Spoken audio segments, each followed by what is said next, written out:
yet again. We are still here with Joy, CEO, CJ Home Solutions. You know, Joy, you have a very interesting journey.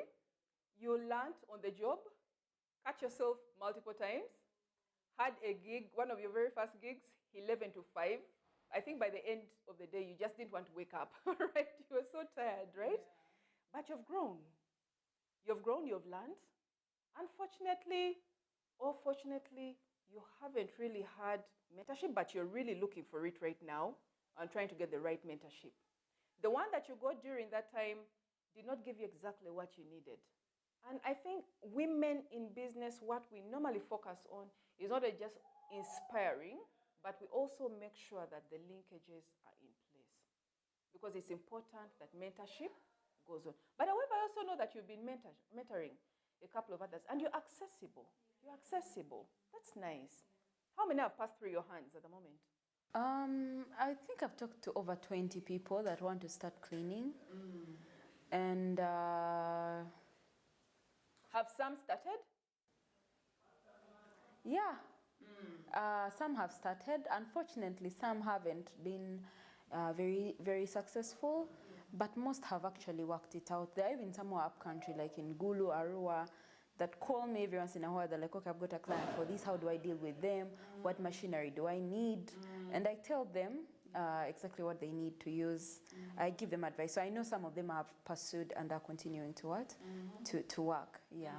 The thing about, because we know that not only just Uganda, but Africa, yes, has a very, very high youth unemployment rate, very high.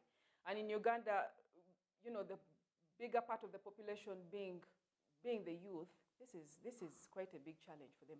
However, we've also noticed that the majority of the youth, when they get out into self-employment, they also look at it not necessarily as sustainable.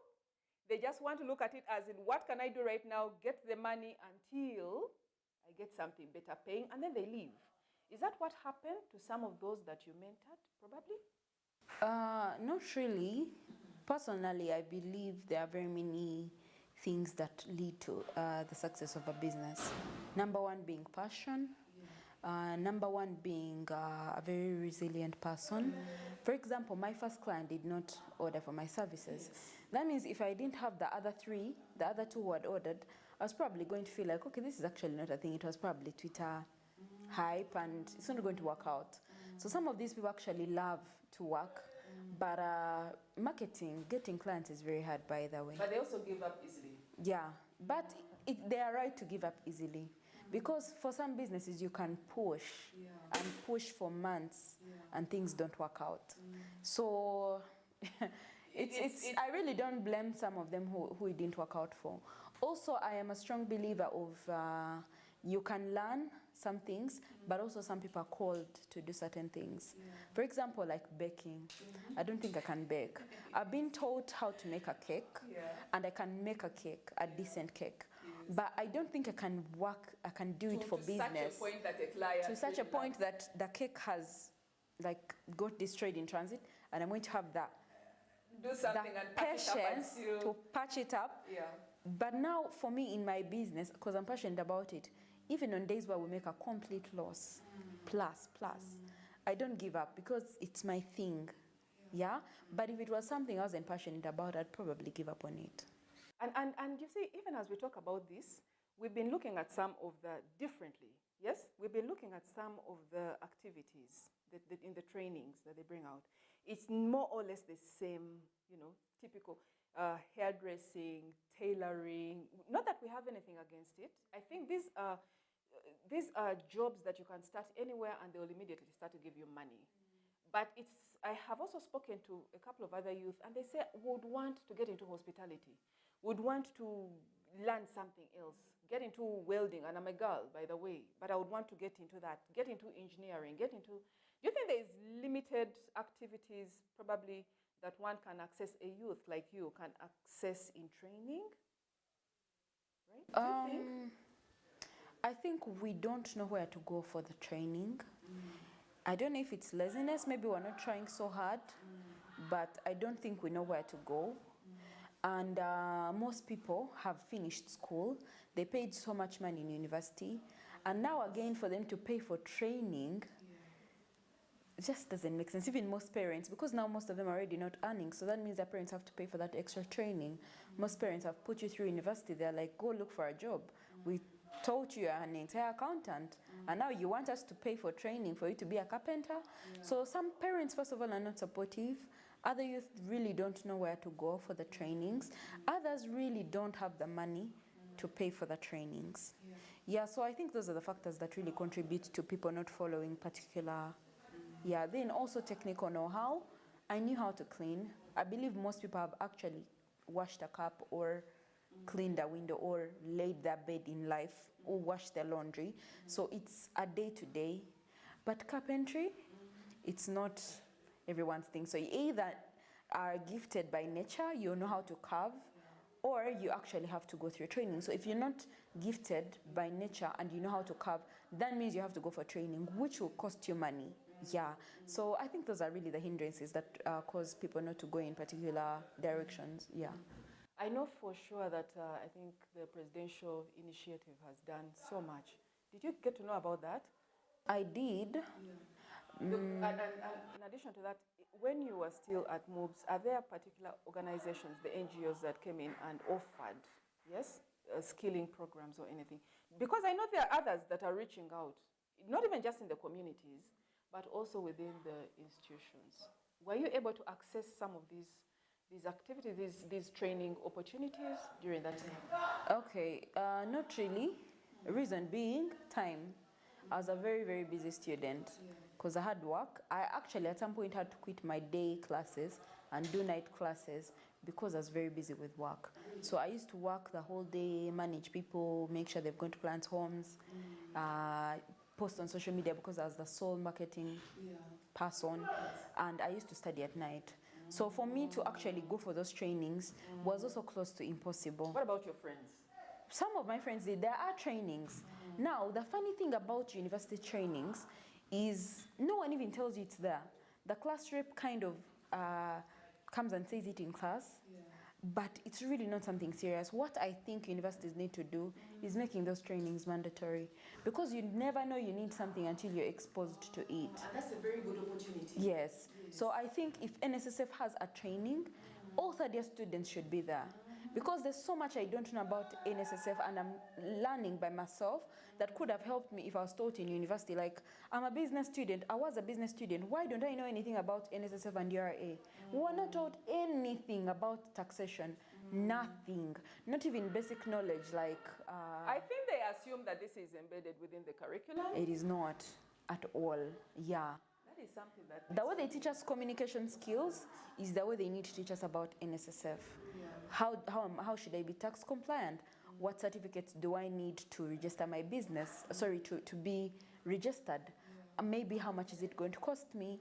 Because they teach us, yes, they teach us about taxes, like income tax, but that's it. They don't really go the step ahead to tell you, like, so for example, if you had a business, this is what you would do, yeah? They just teach you book knowledge and you learn to pass exams, but you don't learn to understand. You don't really understand.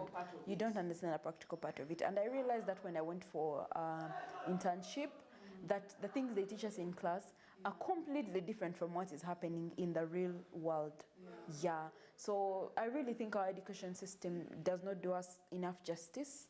Yeah, so there's a lot of gaps that they really need to fill. Do you think the main reason for the practicum, for you being able to get out and do your internship, is for you to be able to grasp that practical knowledge, whereas the university gives you the basis, the foundation of the theory?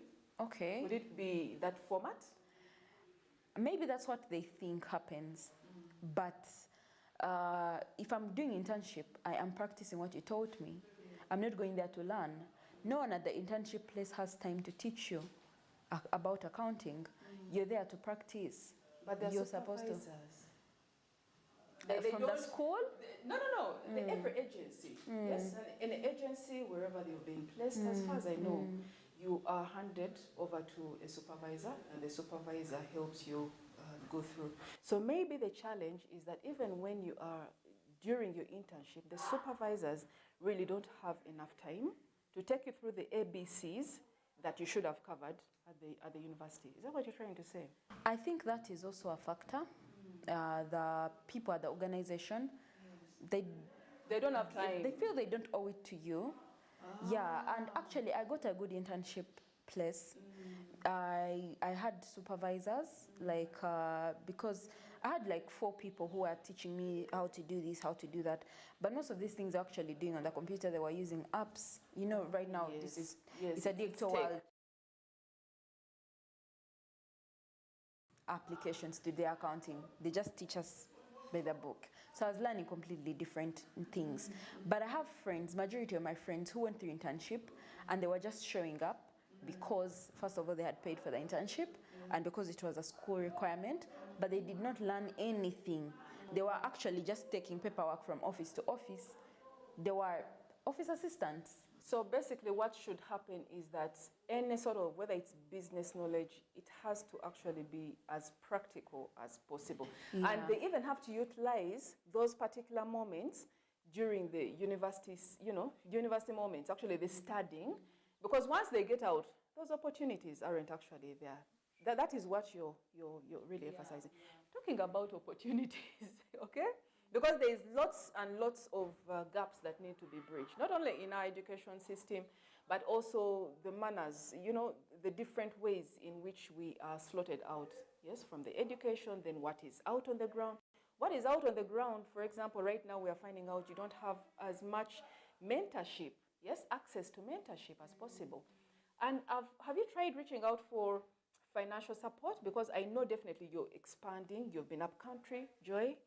Have you tried to reach out for financial services to some institutions, or you're still KG? Because you need to grow as well. Of course I was KG, but also who was telling me that this bank, for example, has financial assistance? No one.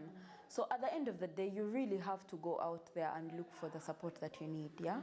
Which is something I didn't do in my first 2 years. I was concentrating on growing the brand first, because at the end of the day, also when you need funding, what are you going to do? You don't even have a business name.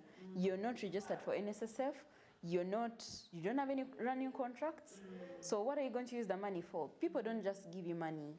And I am glad I actually did not look for the support at first, because I was probably not going to get it, and that was going to be a very big disappointment for me. But now currently I'm applying for something, the High Innovator Accelerator for Women by NSSF, and I'm hoping that we get the funding.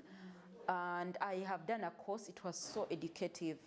There's so much I did not know that I learned from that course. So I really wish that course was available every month. I would totally go for it. Did they reach out to you, or you reached out to them? There's a hub that reached out to me. I actually did, it's a long story. Okay. I was on a panel for them to mentor women, and then they told me about the accelerator, and I applied for it. So I'm hoping we really get the funding, because we need it. I know people really do need funding, but those fundings also have criteria that you have to meet. For example, you have to at least be registered. Most people don't know they're supposed to register their businesses. Yes, they don't know. I was at a point where I didn't know. I told you for the first 1 month I didn't have a name. But now what would you call yourself? I mean, when you went to present yourself to the clients, you're like, I'm Joy, I'm here to clean. They already knew me that I'm Joy and I'm here to clean, because they came to my social media. They're like, hi Joy, I'd like to clean. This is my house. So I used to go there like, hi, I'm Joy, I've come to clean. Yes. Or I think my people used to say, Joy has sent us to clean. So where did CJ come from? Now, I was at hostel with a friend of mine, and I told her I'm looking for a business name for my business. I think I need to start calling myself something. And we brainstormed. People nicknamed me CJ because I'm called Christine Joy. So I used to use the initials CJ for my whole entire school time. And so I added the AY to make CJ. Yeah. So we are like, let's use CJ, but what should we add? Home solutions came. We actually add cleans clean. CJ cleans clean, yeah. So I used CJ cleans clean for like a month. Now I want to count myself lucky, honestly, because when I started my company, because it was big on social media, people offered to help me with very many things. Even the artwork, those graphics, someone was doing for me graphics for free. So they put CJ Cleans Clean, they put for me the contacts, they put like silhouettes of people working, and that's what I was using to market myself alongside my pictures. And that was free.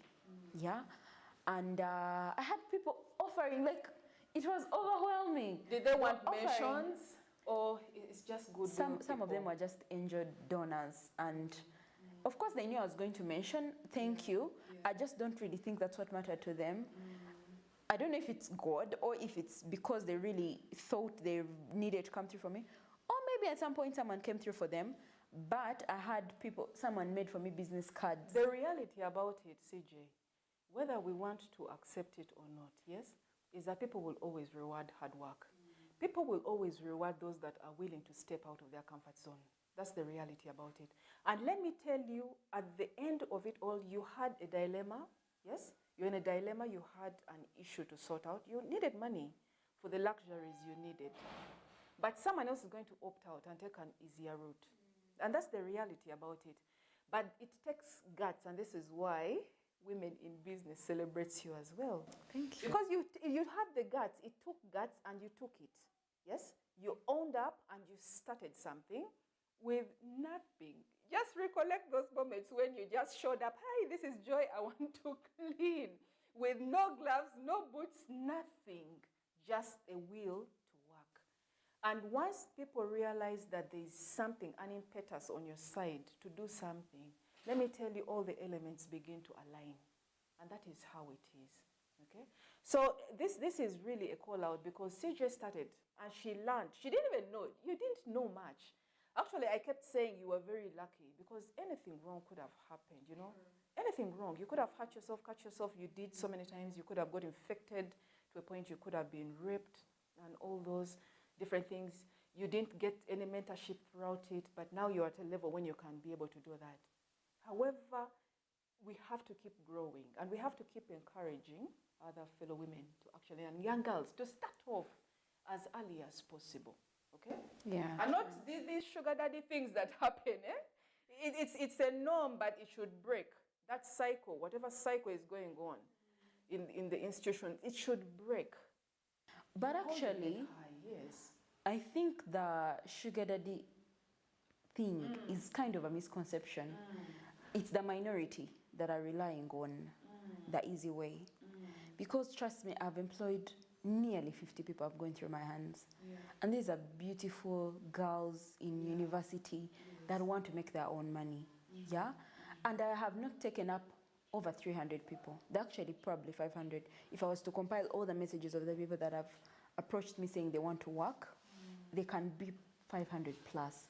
And I wish I could take them up, but we don't have that much work. And I hope that one day we'll actually have that much work to employ over 300 people. And this is why Women in Business comes out to inspire. Yes? Because when you come here and we have this conversation and we talk, people watching out there get to know that it just needs the sheer will to start. You don't have to have so much. But now when they look at you, hear your journey, hear about your journey and how you started and all these, then they pick a leaf. They know if I'm going to start, I need those buckets. I need to make sure I put things in place so that I'm not ripped. If I'm going into a house, I need to have a backup plan. I need to have this. And this is the awesome thing about having these conversations, right? But also at the same time, we need to look at the opportunities. You're growing. How difficult or how easy is it to access the machinery that you use? Is it imported? Is it brought from, is it got from some place downtown? Is it secondhand? The other tools that are the basic ones, I get them from Uganda, like the brooms, the rugs, everything else. The machinery, my first machines were actually domestic machines because I did not have money to buy the heavy equipment. I bought them from Game. They were small. They were like, my first machine was 600,000, which in my opinion is affordable. Also, I saved overtime for it. Because I didn't have any machinery, I wasn't inputting machinery, so the labor I was earning, I was just saving for it. So I finally got some 600,000, and I bought a vacuum cleaner. Then I saved and got 400,000, and I bought ladders. Oh. Yeah, so I kept buying little by little. And I've also purchased some of the machines from Ugandan. Expatriates? Export? No, from Ugandan companies that are shipping from like international companies that make equipment. We have some Ugandan suppliers. I don't know if they're franchises, but that's where I buy from. I also have a partner, and they send in some few things from Dubai. Yeah, so some of the machinery we have, we just brought from abroad. It's cheaper. In Uganda, they add like 2M, I'm telling you. Yes, because some of the things, for example, which you bought like 500,000 are like 1M here. And and those are like 1.2. If I ask, they're usually like 2 But 2 you must million. have a trusted friend to be able to, bring it down. Yeah, definitely. But it's really cheaper. Now that's where the issue comes in. Some people don't know anyone abroad, and they have to buy things from Uganda. Now imagine you're a startup and you need a machine, and they go and tell you it's 5.6 million when you've never even made 100,000 in your life. Yeah. So it's really difficult. But again, you don't have to start with everything. That's the misconception that people have. I have friends. I have a friend who, you've seen this natural twist, hair twist. She has passion for hair, and that's how she started. She comes to your home, and she does your hair with water. Yeah. So she kept making some money and started to come with shea butter. She used to do my hair. So she now added some money for the shea butter she buys. And then she started to bring braids, and then now she kept saving until she had money for a salon. So I feel like that's where people go wrong, especially the youth. They think you have to start with a lot of stuff. I'm an influencer, and I use my social media for marketing. I have a lot of friends who are influencers, and trust me, before they started influencing, they were broke, proper broke, like broke of we used to go to restaurants and we can't afford a juice, like you only take soda, and even then you're really stepping into your budget. But they started this social media with random phones, but now they have invested, they have good phones, they are buying ring lights, they're really going out there with the skill. There's quite a lot of opportunity. There's a lot of opportunities. People are just scared to start because they think they need money. But I don't know how to stress this. I've seen a lot of people say it and they get criticism. You can start a business with no money. You just need transport. I mean, you're using data every day. And this is what I was saying. You are literally your very first number one resource. Okay? You are literally, because the idea that you have and the hands and the ability to actually, it is your number one resource. There's so many youth who say, oh, the resources, we don't have resources. No. If you tickle your brain will lead you to, there's outsourcing. There are others who are willing to be able to, you don't even have to be passionate about something. You get an idea, go find someone, sell it out, yes? Have it copyrighted, figure out something. It's not as if you have to do everything that comes, yes. But I also know for sure, because we are big, women in business is big on linkages and partnerships as well. I also know that you dropped off little by little as you grew. You dropped off a couple of other activities such as the laundry, but now you handed it over to another service provider. Tell us a little bit about that. That's also another opportunity. So we were doing hand washing. First of all, it's when you're doing bulk laundry, as we were doing. For example, we used to even wash we used to wash curtains. We used to wash duvets. Everything. Already, you come back when your hands are like sore. So it's something we had to scrap off. We looked into it and we had to. It's time wasting. We had to scrap it off. And we have a partnership with Dunwell Dry Cleaners. We outsource to them our laundry, like curtains, duvets. It's better that way. You give people business, they give you business.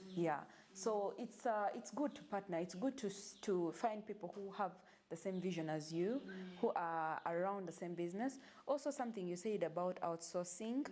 I used to outsource a vacuum cleaner before I bought my own. And yes, it used to cost me, but it used to get the job done. So that is something you can do.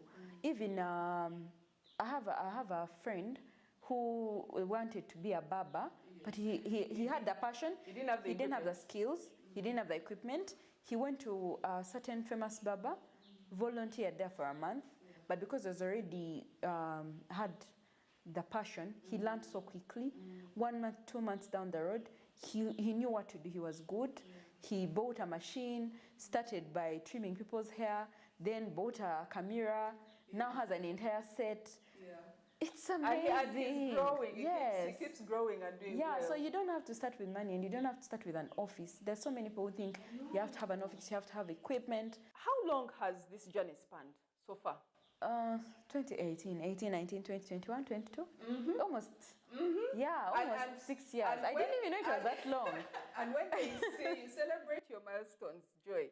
Because when they see you, they want to jump those 6 years and get to where. So they don't know that is literally. Yeah, so I want you to talk to them. I want you to talk to them so that you tell them the nitty-gritties in just a short little while, and then we wrap up. Okay. First of all, you can start with nothing. It's not a motivational quote. You can actually start with nothing. You can outsource, you can partner, you can volunteer somewhere and learn the skills you need. And you really don't need so much money to start. You are your own inspiration. Your brains, your labor is really enough to push your dream. Yeah, and also one thing I'd like to say is there are challenges in business. There are days where you make losses, there are days which won't have clients. But at the end of the day, it works out. Consistency really pays off. You just have to be consistent and believe in yourself. And mentorship really works. If you get someone who is doing the same business that you want to venture into and they have time to talk to you, it really helps you avoid some of the mistakes they made. And also, social media is an amazing tool. If you market there, people will support you. People on social media will support you. Social media is the future. People no longer put so many adverts in newspapers. You can market on social media and get your way out.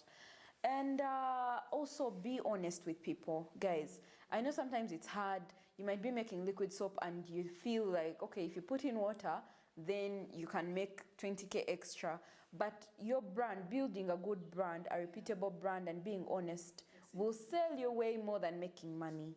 So at the end of the day, you have to really be honest with your clients, be consistent, work on one person at a time. You don't need to grow big so fast. Treasure the few people you have before you grow big. And with that, CJ, it's been a delight having you. From mentorship, we've had insight. From her journey, what it has taken her to get to here, literally it's been a 6-year journey. And you're still growing. We wish you well. But we also celebrate your entire journeys and the milestones that you are grabbing and reaching and all that, okay? We want to be inspired. We want to encourage you to please listen in, stretch your wings, try as much as possible to keep learning, getting inspired. Find out what works for you, really, what works for you, and be passionate about something. But it's very important to just start.